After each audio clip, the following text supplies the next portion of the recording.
இங்க மனோஜ் ஒரு பக்கம் சாக்கு போக்கு சொல்லிட்டு அடுத்ததா டைரக்டா நம்ம கனகாவோட வீட்டுக்கு வராங்க. அங்க வந்த மனோஜும் கனகா கூட போராட முடியாம ரொம்பவே கஷ்டப்படுறாங்க. அதுக்கான காரணம் கனகாவும் இந்த மாதிரி தேவையில்லாம விளையாட்டுன்னு சொல்லி சின்ன சின்ன விஷயங்களுக்கெல்லாம் மனோஜை போட்டு இழுத்தடிச்சுக்கிட்டு இருக்காங்க. இந்த விஷயம் அவருக்கு சுத்தமா பிடிக்கல தான். பட் இருந்தாலும் கனகாவோட அம்மா பேர்ல இருக்க எல்லா சொத்தும் தான் பேர்ல வர்ற வரைக்கும் நம்ம இதை பண்ணிதான் ஆகணும் அப்படின்ற மாதிரி வில்லத்தனமா பணத்துக்காக இங்க மனோஜ் பயங்கரமா நடிக்க ஆரம்பிக்கிறாரு.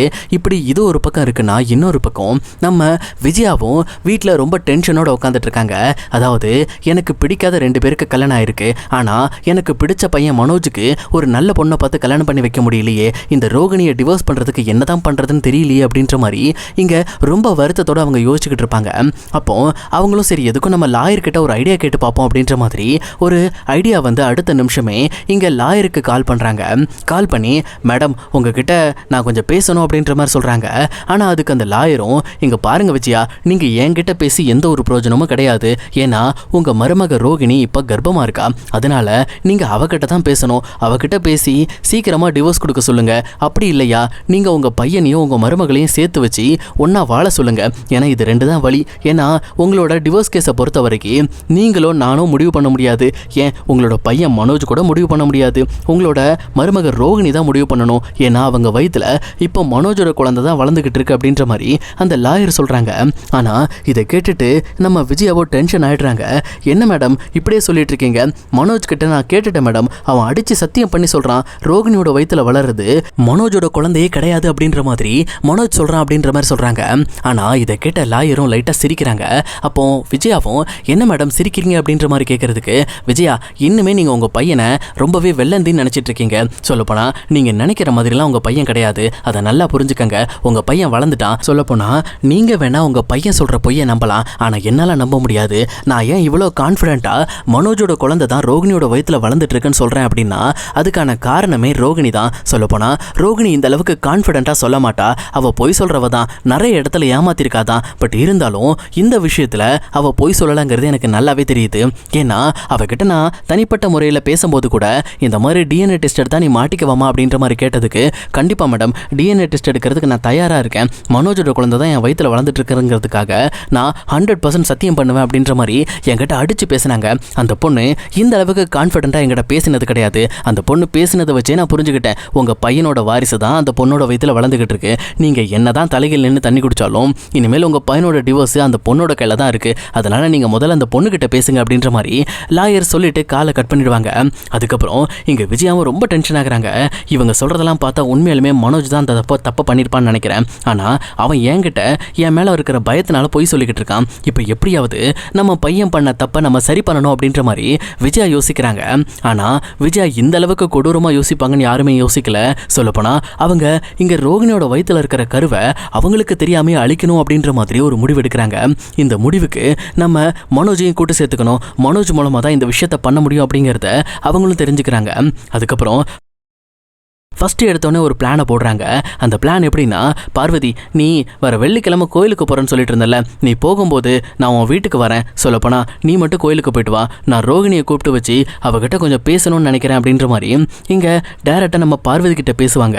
அப்போ பார்வதியும் என்ன விஜயா நீ எதுக்கு ரோகிணியை கூப்பிட்டு வச்சு பேச போற, ஏன் அவளை கூப்பிட்டு வச்சு பேசி வேற ஏதாவது டிவோர்ஸ்க்கு பிளான் பண்ண போறியா அப்படின்ற மாதிரி கேட்குறாங்க.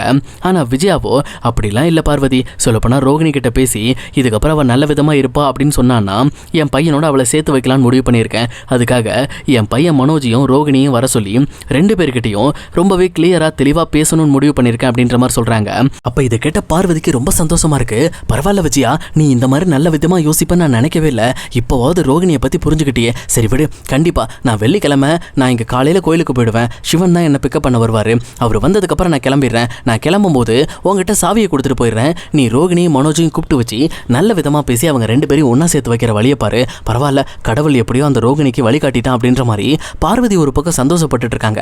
ஆனா இங்க விஜயா வாங்கி இருக்கிறது நம்ம ரோகிணி வயிற்றுல இருக்கிற கருவை அழைக்கிறதுக்காக ஒரு பக்காவான பிளேஸ் தான். அந்த பிளேஸ்ல வச்சுதான் இதை பண்ணணுன்ற மாதிரி இங்க பார்வதியை ஏமாத்தி அவங்களோட வீட்டு சாவியை வாங்குறதுக்கு பிளான் பண்ணிட்டாங்க. அதே நேரம் இதை முடிச்சுட்டு அடுத்ததா ஃபர்ஸ்ட் நமக்கு மனோஜோட ஹெல்ப் வேணும் அப்படிங்கிறத புரிஞ்சுக்கிட்டு அவங்க வேகமா மனோஜோட ஷோரூமுக்கு போறாங்க. ஆனா மனோஜோ இங்க தூக்கமே இல்லாம டென்ஷனோட உட்காந்துட்டு இருக்காரு. சொல்லப்போனா மனோஜ் கனகா கூட போராடி போராடி நைட்டு சரியாக தூக்கமே வந்திருக்காது. அதை நினச்சி மனுஷன் தூங்காமலே டென்ஷன் ஆகிட்டு இருந்திருப்பாரு. அப்போ விஜயாவும் இந்த மாதிரி ஷோரூம் வரதை பார்த்துட்டு அம்மா இங்கே எதுக்குமா வந்தீங்க அப்படின்ற மாதிரி ஷாக் ஆகுறாங்க. ஆனால் அதுக்கு விஜயாவும் மறுபடியும் பக்கத்தில் நின்றுட்டு இருக்க ஜீவாவையும் சந்தோஷையும் பார்க்குறாங்க. அவங்க ரெண்டு பேரும் ஓ நாங்கள் இப்போ இங்கேருந்து கிளம்பணுமா, சரி ஓகே கிளம்பிடுறோம் அப்படின்னு சொல்லிட்டு அவங்க ரெண்டு பேரும் அங்கேருந்து கிளம்பிடுறாங்க. கிளம்புன அடுத்த செகண்டு இந்த பக்கம் எப்பவும் போல் நம்ம மனோஜ் கிட்ட விஜயாவும் இங்கே பாருடா நீ என்னென்ன தப்பு பண்ணி வச்சிருக்கியோ அது எல்லா தப்பையும் நான் தான் சரி பண்ண வேண்டிய நிலைமையில் இருக்கேன். இப்போ உனக்கான ஒரு நல்ல பொண்ணை பார்த்து கல்யாணம் பண்ணி வைக்கணும் அப்படின்னா நீ ஏற்கனவே பண்ணி வச்சிருக்க தப்பை நம்ம சரி செய்யணும், அதுக்கு உன்னோட உதவி எனக்கு தேவை அப்படின்ற மாதிரி சொல்கிறாங்க. உடனே மனோஜும் ஒன்றுமே தெரியாத மாதிரி அம்மா நான் என்ன தப்பு பண்ணியிருக்கேன், நான் தான் எந்த தப்பு பண்ணலையே அப்படின்ற மாதிரி சொல்கிறாங்க. ஆனால் விஜயாவோ வாயை மூடுறா, நீ என்ன தப்பு பண்ணியிருக்கேன்னு எனக்கு தெரியாதுன்னு நினச்சிட்டு இருக்கியா, அந்த ரோகிணி வயிற்றில் வளர்ற குழந்தைக்கு காரணம் நீ தாங்கிறது எனக்கு நல்லாவே தெரியும் புரியுதா, மற்றவங்க கிட்ட போய் சொல்கிற மாதிரி என்கிட்ட போய் சொல்லி ஏமாத்தணும்னு நினைக்காத, ஏன்னா நீ எப்படி யோசிக்கிறியோ அதே மாதிரி தான் நானும் யோசிப்பேன், நம்ம ரெண்டு பேரோட சிந்தனையும் ஒரே மாதிரி தான் இருக்குங்கிறத நான் எப்போ புரிஞ்சுக்கிட்டேன் அப்படின்ற மாதிரி இங்கே விஜயா போட்டு உடைக்கிறாங்க எல்லா விஷயத்தையும். இதை கேட்ட மனோஜும் ஒரு மாதிரி தலங்குனிஞ்சு உட்காந்துட்டு இருக்காரு. ஆனால் விஜயாவும் விட்ரா இந்த தப்புக்கு ஒரு சரியான வழி இருக்கு, அந்த வழிமுறைப்படி நம்ம எல்லாத்தையும் சரியாக செஞ்சுட்டோம்னா கண்டிப்பாக இந்த பிரச்சனையிலேருந்து நம்ம தப்பிச்சிடலாம் அப்படின்ற மாதிரி இங்கே டைரக்டாக மனோஜ் கிட்ட விஜயா பேசுகிறாங்க. அப்போ மனோஜும் எப்படிமா தப்பிக்கிறது, என்ன பண்ண முடியும், நான் ரோகிணி கிட்ட எவ்வளோ பேசி பார்த்துட்டேன், தயவு செஞ்சு உன் வயிற்றில் இருக்கிற அந்த கருவை களைச்சிரு அப்படின்ற மாதிரி சொல்லி பார்த்தேன், ஏன் ஆஸ்பத்திரிக்கு நானே கூட்டிகிட்டு போகிறேன்னு கூட சொன்னேன், ஆனால் அதை அவள் கேட்குற மாதிரியே தெரியல, எனக்கு இப்போ என்ன பண்ணுறதுனே தெரியல அப்படின்ற மாதிரி சொல்கிறாங்க. உடனே விஜயாவும் இங்கே பாருடா உனக்கு தெரிஞ்ச மெடிக்கலில் நான் சொல்கிற மருந்தை மட்டும் கேட்டு வாங்கிட்டு வா, அதாவது இந்த மாதிரி ப்ரெக்னன்சியை அவங்க வயிற்றுலேருந்து கிளியர் பண்ணுறதுக்கான ஒரு லிக்விட் மருந்து இருக்கும், அதை போய் வாங்கிட்டு வா, அதை வாங்கிட்டு பார்வதி ஆண்டியோட வீட்டுக்கு வர வெள்ளிக்கிழமை, அதாவது இன்னும் 2 நாள் டைம் இருக்குது, வர வெள்ளிக்கிழமை காலையில் நீ வந்துரு, அதுவும் நீ மட்டும் வராத ரோகிணியும் சேர்த்து வர சொல்லிடு, அந்த டைம் பார்வதி அங்கேருந்து கிளம்ப வைக்கிறதுக்கு நான் ஒரு வழி பண்ணியிருக்கேன், அவள் அங்கேருந்து கிளம்பி போனதுக்கப்புறம் நீயும் நானும் சேர்ந்து அவளுக்கு அந்த ரோகிணிக்கு பாலில் அந்த மருந்தை கலந்து கொடுத்துருப்போம், அந்த மருந்தை குடித்த ரோகிணியோ ஆட்டோமேட்டிக்காக அவள் வயிற்றில் இருக்கிற கரு களைஞ்சு போயிடும், அதுக்கப்புறம் அவள் கோர்ட்லேயும் போய் நின்னாலும் சரி எங்கே போய் நின்னாலும் கண்டிப்பாக உனக்கு டிவோர்ஸ் கொடுக்க மாட்டேன்னு சொல்ல முடியாது, சொல்லப்போனால் இங்கே மயிலே இறக்க போடனா போடாது, நாம தான் அதை இழுத்து பிடிச்சி காலுக்குள்ளே வச்சு பிடுங்கணும் அப்படின்ற மாதிரி விஜயா ஒரு பக்கம் மனசாட்சி இல்லாமல் பேசிகிட்டு இருக்காங்க. அப்போ இது எல்லாம் கேட்டுட்டு இருக்க ஜீவாவுக்கு செம்ம ஷாக் ஆகுது. சொல்லப்போனா இப்படி மனோஜும் நம்ம விஜயாவும் பேசிட்டு இருக்க விஷயங்களை பக்கத்தில் ரேக்கில் பொருள் அடிக்கிட்டு இருக்க ஜீவாவும் கேட்டுட்டு இருப்பாங்க. அப்போ இதை கேட்ட ஜீவாவுக்கு ரொம்பவே ஷாக் ஆகுது. இப்படி ஒரு வேலையை அவங்க பண்ண போறாங்களே, அதுவும் ஒரு பச்சை குழந்தைய வயிற்றுல இருக்கும் போதே அழிக்கணும்னு நினைக்கிறாங்களே, இவங்கெல்லாம் மனுஷங்களே கிடையாது அப்படின்ற மாதிரி செம்ம காண்டாகிறாங்க. காண்டோடையும் கோபத்தோடையும் மனோஜை பார்த்து முறைச்சிக்கிட்டே அங்கேருந்து கிளம்பிடுறாங்க. அதே நேரத்தில் இங்கே மனோஜோ சரிம்மா நீ சொன்ன மாதிரியே பண்ணிடுவோம் அப்படின்னு சொல்லிட்டு முடிவெடுக்கிறாங்க. அதுக்கப்புறம் 2 நாளும் கடந்து போகுது. அந்த நாள் முடிஞ்சதுக்கப்புறம் மனோஜும் ஏற்கனவே அவருக்கு தெரிஞ்ச மெடிக்கல்காரங்க மூலமாக அந்த மருந்தை ஏற்பாடு பண்ணிடுறாரு. அதே நேரத்தில் இங்கே ரோகிணிக்கு கால் பண்ணி, ரோகிணி நான் அவங்ககிட்ட கொஞ்சம் பேசணும், சொல்லப்போனால் நீ எனக்காக இங்கே பார்வதி ஆண்டியோட வீட்டுக்கு கொஞ்சம் கிளம்பி வர முடியுமா அப்படின்ற மாதிரி கேட்குறாங்க. உடனே இதை கேட்ட ரோகிணியும் பார்வதி ஆண்டியோட வீட்டுக்கா, சொல்லப்போனால் அவங்க ஏதாவது சொல்ல மாட்டாங்களா அப்படின்ற மாதிரி கேட்க, அதுக்கு உடனே இந்த பக்கம் மனோஜும் பார்வதி ஆண்டி வெளியில் போயிருக்காங்க, நான் அவங்ககிட்ட கொஞ்சம் பேசணும், அதனால தான் அங்கே நீ வர முடியுமான்னு கேட்டேன் அப்படின்ற மாதிரி சொல்கிறாங்க. உடனே ரோகிணியும் ரொம்ப சந்தோஷத்தோட ஓகே மனோஜ் என்னை ஏற்றுக்கிறத பற்றி தான் பேச போகிறான் போல இருக்கு, அது மட்டும் இல்லாமல் எப்படியாவது அவங்க அம்மாவை விட்டு விலகி அவன் என் கூட வரணும்னு நினைக்கிறான் போல இருக்கு அப்படின்ற மாதிரி அந்த விஷயத்தை நினச்சி ரோகிணி சந்தோஷப்பட்டுக்கிட்டு ஓகே மனோஜ் நான் கரெக்டாக ஒரு 11 மணிக்கு வந்துடுறேன் அப்படின்ற மாதிரி சொல்லிட்டு அவங்க காலை கட் பண்ணிடுறாங்க. கட் பண்ண அடுத்த செகண்டு இங்கே மனோஜை பார்த்துட்டு நம்ம ஹாஸ்பிட்டலுக்கு செக்அப் போகணும் அப்படின்ற மாதிரி அவங்களோட மெடிக்கல் ரிப்போர்ட் எல்லாத்தையும் எடுத்து வச்சுட்டு இருக்காங்க. அப்படி எடுத்து வச்சுட்டு அவங்களும் டைரெக்டாக பார்வதியோட வீட்டுக்கு கிளம்புறாங்க. ஆனால் இவங்க வர்றதுக்கு முன்னாடியே நம்ம மனோஜும் விஜயாவும் பார்வதியோட வீட்டுக்கு வந்துருவாங்க. சொல்லப்போனால் பார்வதி கிட்ட சாவியை வாங்கி சரி நீ போயிட்டு வா அப்படின்ற மாதிரி விஜயா அமுச்சு வச்சுட்டு அதுக்கப்புறம் அவங்களோட வேலையை ஸ்டார்ட் பண்ணுறாங்க.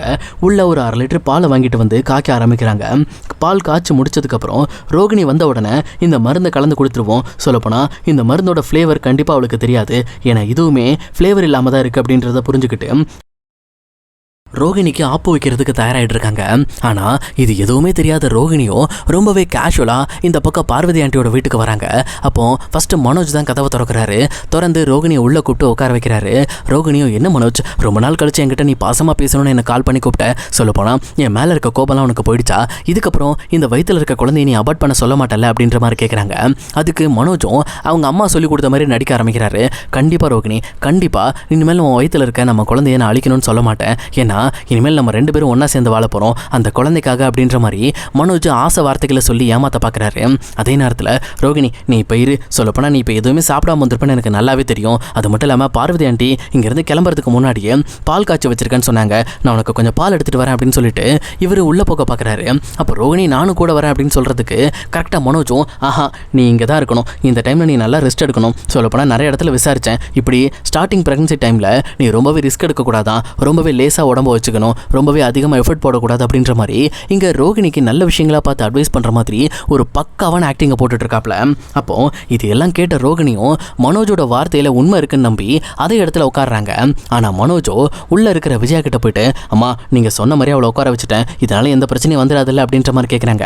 ஆனால் விஜயாவும் எந்த பிரச்சனையும் வராது, இந்த பாலை மட்டும் அவளுக்கு குடிக்க வச்சு அதுக்கப்புறம் அவளை வீட்டுக்கு அமுச்சு விட்டுரு, ஆட்டோமேட்டிக்காக எல்லாமே சரியாயிடும். அதுவும் இந்த மருந்து ஒரு 2 மணி நேரம் கழிச்சு தான் வேலை செய்யும், அவள் அதுக்குள்ளே அவள் வீட்டுக்கே போயிடுவா அப்படின்ற மாதிரி இந்த விஷயத்தை பற்றி சொல்கிறாங்க.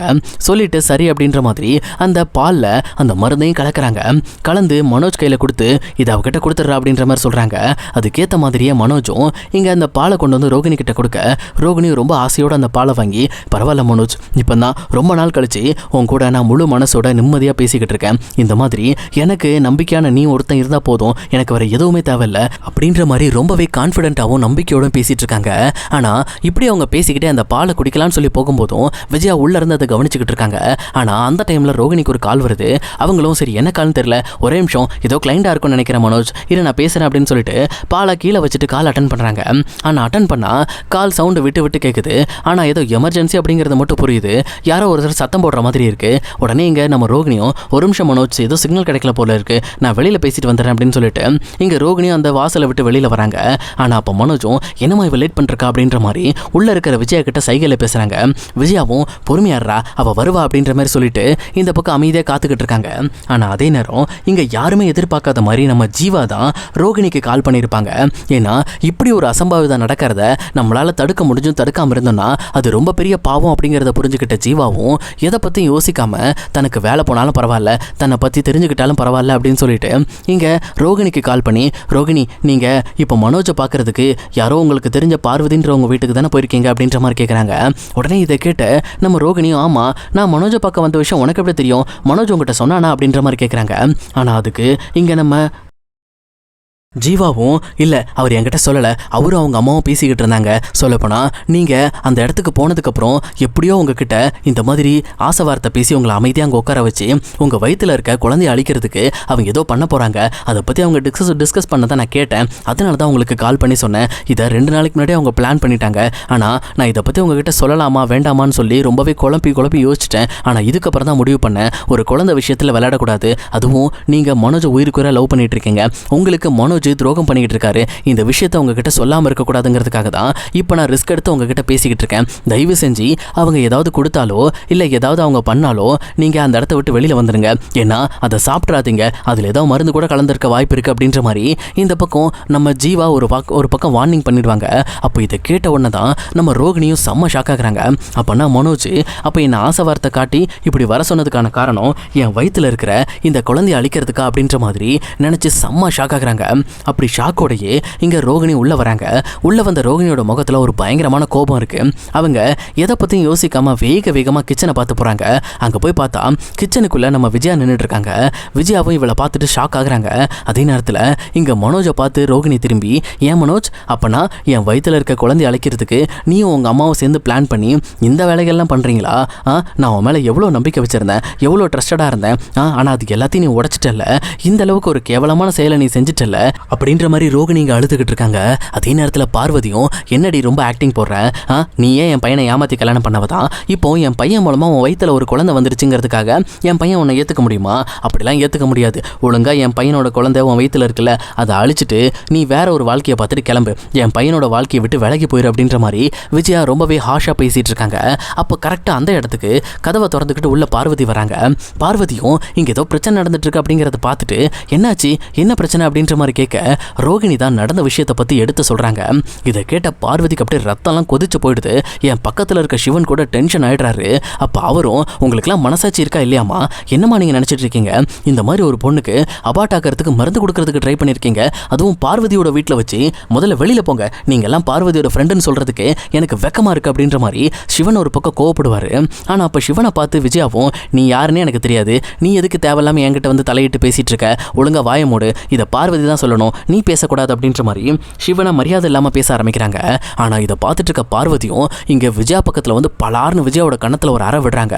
விட்டது மட்டும் இல்லாமல் வெளியில் போடி, முதல்ல உன்னை நம்பி என் வீட்டுக்குள்ளே விட்டதுக்கு, என் வீட்டுக்குள்ளே வச்சு ஒரு சின்ன உயிரை கொல்ல பார்த்துருக்கல, உன்னை நான் நம்பவே கூடாது, இந்த மாதிரி ஒரு கேவலமானவளை ஃப்ரெண்டாக நடத்தினங்கிறதுக்காக நான் ரொம்பவுமே வெக்கப்படுறேன் அப்படின்ற மாதிரி சொல்லி இங்கே மனோஜையும் விஜயாவையும் அங்கேருந்து பார்வதி வெளியில் அனுப்புகிறாங்க.